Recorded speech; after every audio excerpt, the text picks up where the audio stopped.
Pétur, þetta kemur í vítaspyrnukeppni en þú hefur líklega viljað klára þetta í venjulegu leiktíma. Já, mér fannst við alveg fá tækifæri til þess, blikarnir reynda líka. En þetta var svona bara, fyrir upp að staði það var þetta bara fínt.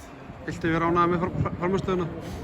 Ég var ánægður með margt og svo er þetta annað. Mér fannst svona pínu vorbragur á þessu. En samt inn á milli var þetta mjög gott. Langt síðan þessi lið mættust, gaman að sjá svona hvað þið standið með blikana? Já, það er alltaf gaman að spila á blikana, þetta er alltaf sérstakir leikir. Og þetta sé líka alveg sama hvernig staðan er í móti eða hvernig sem það er. Þetta er alltaf hörkuleikir og það sást alveg í dag að bæði lið ætlaði að vinna leikinn.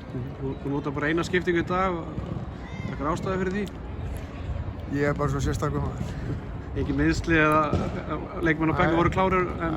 Mér fannst bara að það væri alltaf leiðis og þetta var. Einhverju leikmenn frá, vístu það sé að koma tilbaka? Bryndís Arna, Auður? Já, það er einhverjir meiddir hjá okkur eins og gengur og gerist og jú, þetta vonandi fyrir að smella hjá mörgum aðeins. Adda, er langt í hana?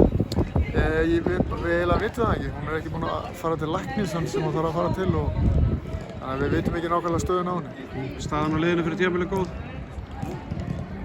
Segi ekki að þjálfara að það mætti vera betra.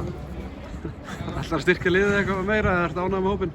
Ég er ánægður með hópinn. Ef að dettur eitthvað inn þá styrki ég örugglega. Ég vil helst hafa 30 leikmenn. En ertu hvað með marga núna? 20 held ég. Þannig að þú vilt fá 10 viðbót? Ef ég get fengið 10 þá var það alltaf leik. Takk fyrir það. Takk.